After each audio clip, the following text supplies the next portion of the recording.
Fama John, merci, vous l'avez dit. Notre invité RFM Soir aujourd'hui, c'est Michel Moussalo. Michel, bonsoir. Bonsoir. Vous êtes le coordonnateur de l'Université virtuelle du Sénégal, UVS, une université créée depuis 2013. Après 8 ans d'existence, est-ce qu'on peut savoir aujourd'hui où en êtes-vous? La situation clinique de l'université, est-ce toujours en expérimentation ou bien en maturité? Merci beaucoup. Donc, je tiens à vous remercier d'abord pour l'invitation. Alors, pour parler de la situation de l'Université virtuelle du Sénégal, comme vous l'avez dit, ça a été créé en 2013 et nous en sommes aujourd'hui à notre 4e année de mise en œuvre de notre plan stratégique de développement 2018-2022. Ce plan stratégique de développement a été articulé autour d'une vision, celle de s'appuyer sur le numérique pour rendre accessibles les savoirs à tous et être source d'innovation pour un développement durable. La mise en œuvre de ce plan stratégique de développement nous a amené aujourd'hui en tout cas à nous positionner comme un élément incontournable dans le système d'enseignement supérieur sénégalais. D'ailleurs, nous avons aujourd'hui 50 000 étudiants qui sont répartis dans 7 régions du Sénégal à travers nos espaces numériques ouverts. Parmi ces étudiants, la moitié ce sont des filles et le tiers se trouve dans des formations liées au métier du numérique. Donc, ce qui veut dire tout simplement que nous avons apporté une innovation majeure quand même dans le dispositif d'enseignement supérieur. Et par rapport au modèle pédagogique, il est toujours en gestation parce que c'est un modèle qui est assez nouveau, basé entièrement sur le numérique et que nous améliorons au fur et à mesure.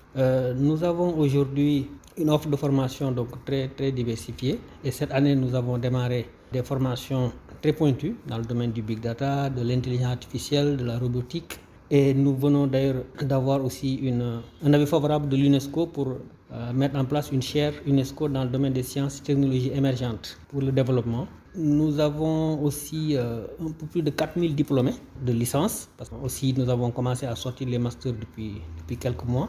Au-delà des étudiants, nous avons accueilli cette année 20 000 bacheliers, qui fait le tiers des bacheliers orientés dans les universités, ce qui témoigne de la confiance de l'État par rapport à notre institution. Nous avons en même temps accueilli 15 nouveaux enseignants-chercheurs cette année, qui viennent s'ajouter aux 24 enseignants-chercheurs permanents qui étaient déjà là. Beaucoup d'innovations, beaucoup d'activités, mais est-ce qu'on ne peut pas dire que vous êtes en train de chercher votre vitesse de croisière si l'on sait que sur 14 régions, vous n'êtes présente que sur 7 régions? Oui, tout à fait. L'objectif, c'est d'être présent dans tous les départements du Sénégal. C'est ça aujourd'hui l'ambition de l'État par rapport à l'UVS, c'est d'avoir un espace numérique ouvert dans chaque département. Pourquoi pas encore cette couverture nationale? Pas encore cette couverture nationale parce que, comme vous pouvez l'imaginer, il faut construire ces espaces numériques ouverts et la construction, évidemment, ça prend du temps, mais nous n'avons pas attendu la construction pour démarrer les activités dans certaines localités. D'ailleurs, aujourd'hui, sur les 14 espaces numériques ouverts, plus de la moitié ne sont pas des espaces numériques ouverts qui sont construits par l'État. C'est-à-dire que nous avons aujourd'hui système de location. Voilà, c'est un système de location ou bien des bâtiments qui sont mis à notre disposition par des structures tierces. Je peux citer l'exemple de Sébikotane où c'est la mairie qui nous a donné des espaces dans le centre socio-éducatif. À Bignona où c'est le centre de réinsertion sociale où on occupe un espace. Mais nous avons aujourd'hui, par rapport au plan de construction des espaces numériques ouverts, je pense que d'ici 2022, on aura cette couverture nationale parce que l'État est en train de construire aujourd'hui. Déjà, il y a un chantier de 23 ENO qui avait démarré, qui est en train d'être terminé. Et il y a aujourd'hui un nouveau projet de construction de nouveaux ENO qui démarre et dans le moyen terme, la couverture nationale va se faire. Mais ce qui est important pour moi, c'est que l'UVS a permis de démocratiser l'accès à l'enseignement supérieur en utilisant le numérique et ce maillage territorial-là. D'autant plus que, si on prend nos 50 000 étudiants, la moitié se trouve dans des départements où il n'y a pas d'université publique à part l'UVS. Cette région avec 14 ENO physiques pour le moment, mais l'UVS, ce n'est que des problèmes si on peut dire. À chaque fois, on entend les étudiants râler, l'absence d'outils de travail, problème de connectivité. Ils parlent même de personnel enseignant. Qu'en est-il exactement? Alors, je voudrais d'abord préciser que l'État du Sénégal a fait une option dès le départ. C'est qu'un bachelier qui est orienté à l'UVS, il bénéficie gratuitement d'un ordinateur portable, d'un modem de connexion et d'un forfait mensuel pour lui permettre d'accéder aux cours qui sont délivrés en ligne. De façon générale et automatique. Est-ce que c'est toujours le cas? C'est automatique. C'est automatique depuis le démarrage de l'UVS. Cette année, il y a une difficulté, c'est qu'il y a eu un retard dans la réception de ces outils, mais qui est aussi lié à un contexte mondial de pénurie de semi-conducteurs qui a entraîné des délais de livraison anormalement longs, en tout cas par rapport à la livraison des commandes d'ordinateurs. À quand la date de livraison? Alors la date de livraison, c'est le 15 juin, parce que c'est le ministère qui commande. Dans 2 semaines. Dans 2 semaines, le ministère qui commande les ordinateurs et qui nous les livre. Le ministère a pris les dispositions pour que, à la date du 15 juin, on reçoive les ordinateurs. Et nous sommes en relation avec les services du ministère pour le suivi de cette commande-là. Et aujourd'hui, en tout cas, nous sommes très optimistes par rapport à cela. Donc vous comprenez le mouvement d'humeur des étudiants? Oui, mais tout à fait, on le comprend parce qu'ils sont inquiets. Mais ce qu'il faut juste dire, c'est que c'est une préoccupation, pas seulement des étudiants, mais aussi de toute la communauté. Parce qu'effectivement, quand il y a des retards comme ça, tout le monde s'inquiète. Je pense que aussi bien à l'UVS qu'au niveau du ministère, c'est une question qui a préoccupé tout le monde. Au plus haut sommet de l'État, les autorités sont interpellées et sont en train de faire ce qu'il faut pour que ce problème soit réglé assez rapidement. Que répondez-vous à ceux qui disent que l'université virtuelle au Sénégal, c'est prématuré? On n'a pas encore les prédispositions nécessaires, les structures, les ENO, les espaces numériques ouverts, l'Internet qui n'est pas présent dans certains départements et dans certaines régions. Tout cela, que répondez-vous? Oui, alors je pense que quand on est dans le numérique, il faut savoir que nous sommes dans un domaine où il faut oser. Je crois que si aujourd'hui on accepte que quelqu'un puisse payer sans se déplacer ses factures, je ne vois pas pourquoi on ne devrait pas accepter que quelqu'un puisse apprendre sans se déplacer. Mais l'enseignement est trop sérieux et que ce n'est pas une tradition chez nous. Oui, tout à fait, ce n'est pas une tradition. C'est pourquoi d'ailleurs on parle d'innovation, on parle de nouveauté. Et je pense que ceux qui ont cette appréhension-là, c'est parce que tout simplement, ils préfèrent peut-être rester dans le confort habituel. Voilà. Mais je pense que si nous voulons développer notre pays, nous sommes obligés d'anticiper aussi et de faire des pas par rapport à l'avancée technologique. Aujourd'hui, si on regarde ce qui s'est passé avec la Covid, je pense que personne n'avait prévu la Covid.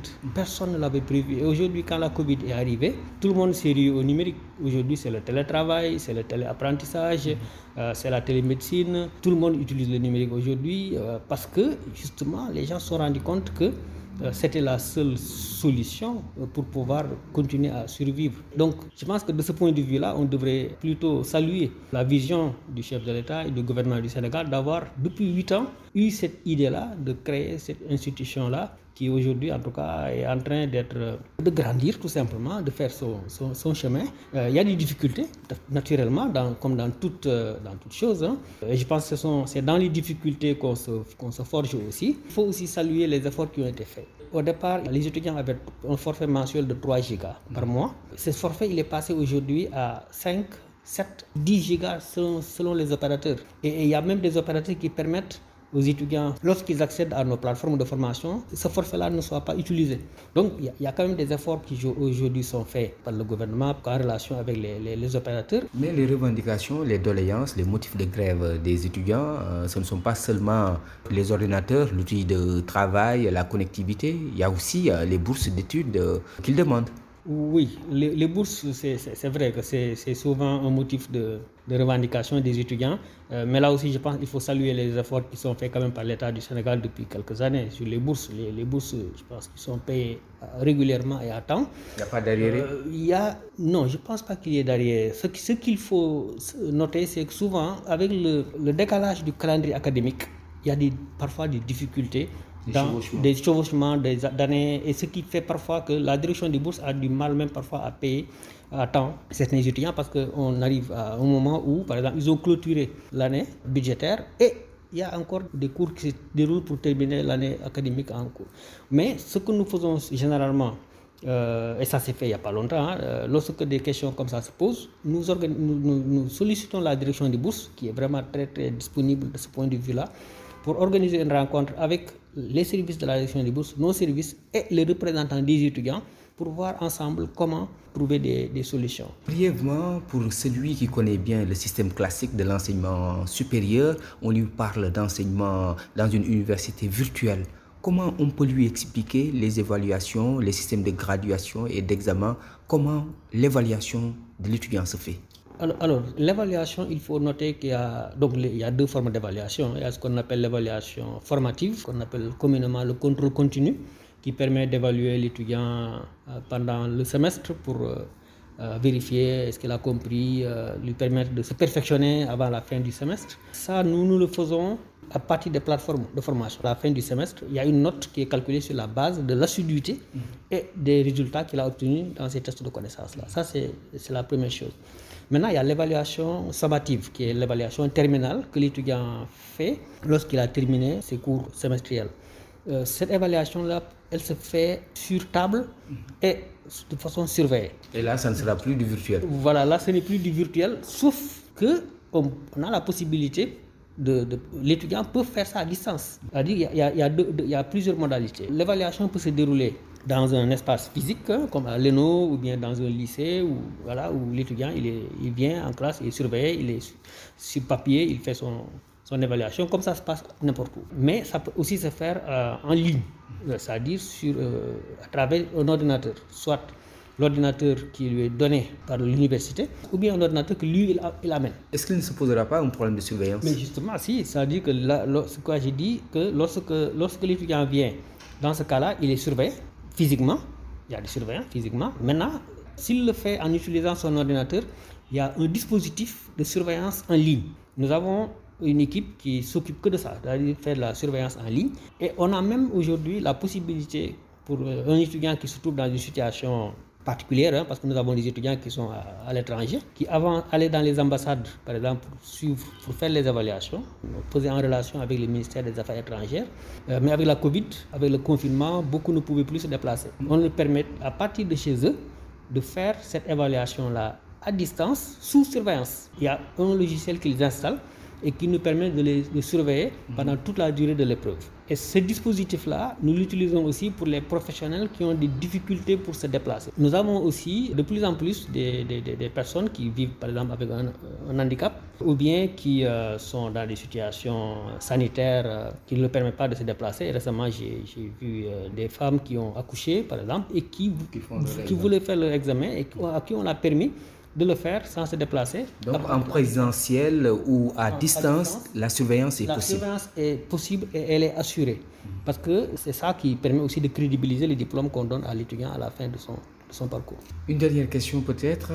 Quelle est la place de l'UVS dans le Gotha des universités virtuelles africaines, voire mondiales? Je dirais que l'UVS est la première université numérique de l'Afrique de l'Ouest, l'Afrique francophone. Aujourd'hui, nous avons reçu beaucoup de... Première en termes de création, mais en termes de performance et de bons qualitatifs. Moi, sans vouloir être prétentieux, je pense que l'UVS aujourd'hui est la première université numérique de l'Afrique francophone. Parce que ce que nous faisons et ce que nous avons réussi à faire, personne aujourd'hui n'a réussi encore à le faire. Moussa Lo, la RFM vous remercie. Je rappelle que vous êtes le coordonnateur de l'Université virtuelle du Sénégal. C'est moi qui vous remercie. Famo Dione, je vous rends la parole. Merci.